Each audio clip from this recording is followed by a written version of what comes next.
Hello, my name's Elijah Wells and today's review is Ryan Coogler's new movie, Sinners.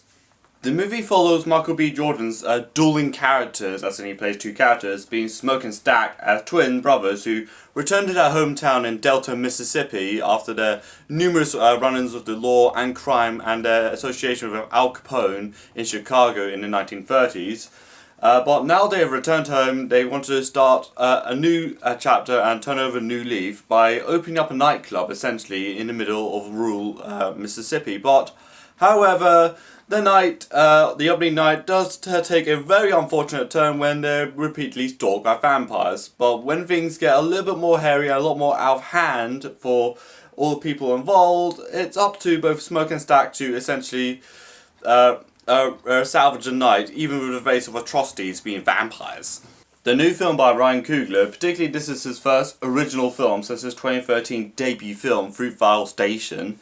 Known for directing the first Creed movie as well as the two Black Panther movies, he has already been credited as one of the biggest names in African American cinema, particularly in North America, if not the entire world.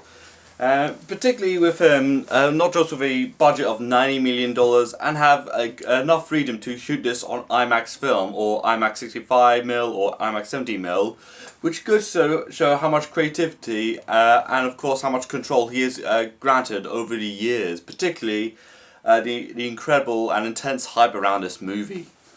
And particularly, we're also at the fact that Ryan Coogler is having his frequent collaborators being Michael B. Jordan with dueling roles, and Ludwig Göransson, who's interestingly not just responsible for one of the two Oscar wins that Ryan Coogler gave for his music, the other being Oppenheimer by Christopher Nolan,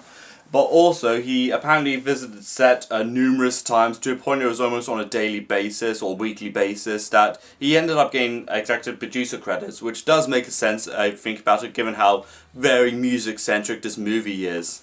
The show-stopping scene, in my opinion, is the tracking shot where it does feature the history of African music, then African American music, and how Sammy's music ended up transcending and almost summoning the spirits from both the past, the present, and the future, which is again incredibly interesting. The past being like African folksy music and tribal music, and it goes into the music that's contemporary of that time, being the 1930s, and then later with like rock music, then with hip hop music and underground music, and of course other cultures' music like East Asian music and Hispanic music, and all of that. It goes to show that music does cut through like cultures and boundaries as well. And of course, the scene is done in one take, and so much so apparently this entire shot apparently just took one day just to film in its entirety. And so much so with the notoriously heavy IMAX film cameras, which apparently weigh like 39 pounds or like just heavy enough that if you're not trained on these things, they may actually break your back or something, which again, the music in this film is really, really interesting, not just on that one particular shot in that movie where it does explore the culture of like African and African American music and the cultural boundaries that music can cut through and unite every culture, which is again incredible in my opinion, and how that shot and how that camera movement and how everyone's coordinated around it, how it's all executed, which is again incredible in my opinion. And of course we have Ramek being portrayed by Jack O'Connor, who's this Irish immigrant who's also a vampire and who has definitely somewhat of an understanding of the African American struggles and how much fear they had in the 1930s and how paranoid they were. Particularly they were haunted by the Ku Klux Klan and other racist attitudes in the 1930s Southern America. Again, how he does that is essentially that he wants to make music forever, thus vampires do live forever, and which is again, but only do it at night time, which again, it does apply to the logic of vampires, saying that they live for a very long time and they get burnt to a crisp when sunlight does appear, which is again, although a very notable stereotype of vampires, but how Jack O'Connor uses that vampire motifs and pretty much understanding the African American struggles and how he pretty much warps it into his own vision. Somewhat reminds me of Michael B. Jordan's character from Black Panther, as basically a struggling African American former military person who returns to his ancestors' home to essentially recreate it to his own image, which again, although both Ryan Coogler movies, and how it does show the ambiguity he has around these issues, and how the villains are not the straight up bad guys here, but they're villains that, what I say, essentially have a point, which is, I think this is the main talking point, particularly on not on this film, but also in Black Panther with Michael B. Jordan's film, which is again really interesting how Ryan Coogler uses the motifs from his own previous movie, then used it in his current movie, being Sinners. Particularly with other characters that have their own little plot lines throughout the movie, like there's Mary being portrayed by Haley Steinfeld, who is a mixed-raced former girlfriend of one of the characters, being portrayed by Michael B. Jordan. And what's very interesting is that she's come back after losing her mother, and that she's pretty much back up for a party and just trying to confront the characters throughout the entirety of the movie. Then gets turned into a vampire midway through the movie. Again, her performances in that movie is also brilliant, but the standout performance, along with Jack O'Connor, is Miles Catton, who plays Sammy, or the preacher boy, who's basically the twin boy's cousin in this movie, who's basically a young boy who's, again, raised in a very religious household, being his father, but all he wants to do is just play with his guitar and pretty much revolutionize soul music with his guitar, essentially. What's also interesting that the movie does cut forward into the 1990s and has the older Sammy Moore being portrayed by none other than Buddy Guy, who, if you don't know, he's influential in the Chicago blues scene. He inspired like a lot of amazing rock legends like Jimi Hendrix, Jimmy Page, Keith Richards, Gary Clark Jr., Eric Clapton, like some of the biggest names in rock history, which is again really interesting to see. Of course, Michael B. Jordan and playing two roles in this movie, which I find very fascinating, unless if it's like The Social Network, where they used one actor and used compositions for both times, or something like Us, where they used props or something to make it a little bit clever, or maybe some fancy makeup effects or deep fakes, or maybe some body doubles they've thrown in. I'm not sure how exactly they pulled it off, but there is a very totally convincing role how they did it. And particularly portraying Elias and Elijah Moore, represent the Elijahs, whoop whoop! And also, they are of course brilliantly in this film, both being Smoke and Stack. Again, they were both, although being portrayed by one actor, they're both actually really good people. I mean, both like really good actors. Like, they acted really well in this movie. The music in this movie, like I said before, being composed by Ludwig Göransson in this movie, who again is a long-time collaborator of Ryan Coogler. Again, this is a very interesting assessment for him. Not just there was a scene, like I mentioned earlier, with all the cultures celebrating with their own music, but the movie is very rock and soul inspired when it comes to its music, which is again a really incredible thing that Ludwig has done before. Particularly in this movie where he's really flexing it to his own strengths.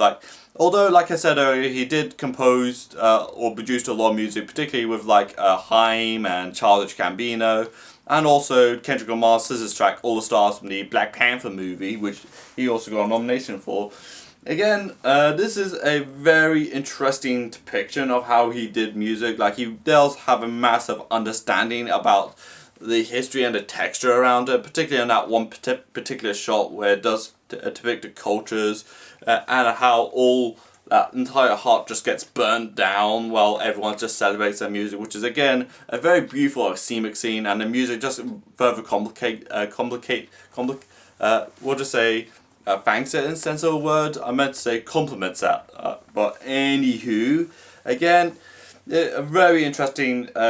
score. Again, really incredible use of like rock, hip hop, and tribal music and soul music. Although the movie does again mostly lands between soul and rock, which is again really good mixture to say the least. even its production value is incredible, like the costuming work and as well as the set decoration and art direction of this movie. I think if I remember top of my head, it's the costuming work were done at least by Ruthie Carter, who's the first black woman to win the best costuming works for the Black Panther movie. Then she won again for the Black Panther sequel, Wakanda Forever, which again, her works are definitely really prevalent in this movie. Not just the African American fashion that was contemporary in the 1930s as well, but also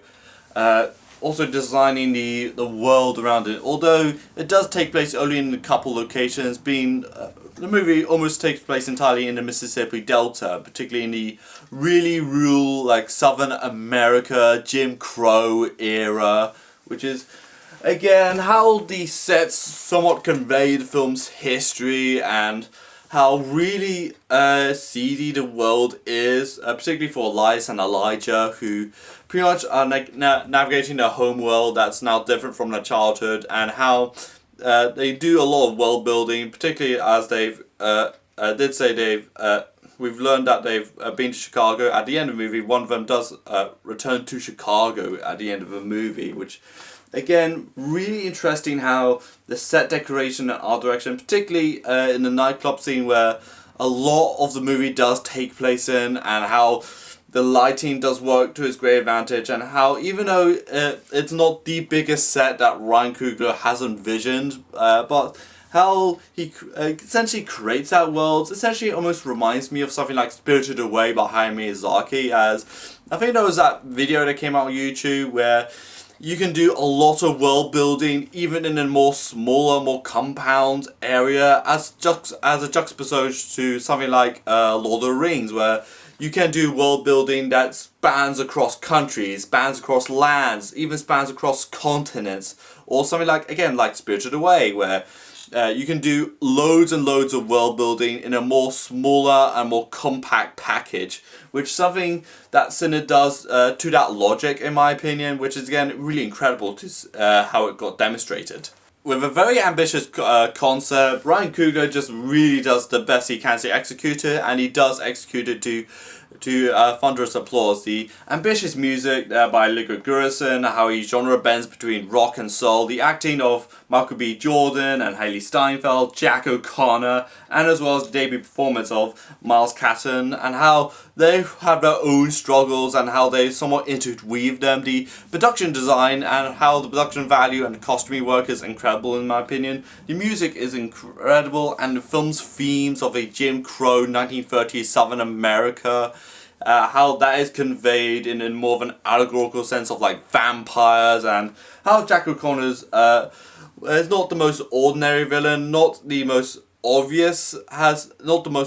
bad guy, but he does have some points. Something like Ryan Coogler has done before in something like Creed or Black Panther, which again he does. It was just a case that everyone really understood the assignment of, even though it's a 1930s vampire movie set in the Jim Crow era, as much of it is somewhat of a bizarre concept on paper, but how it's done on 65cm film on IMAX is something you have to see with your own eyes and on the big screen. So even though there are some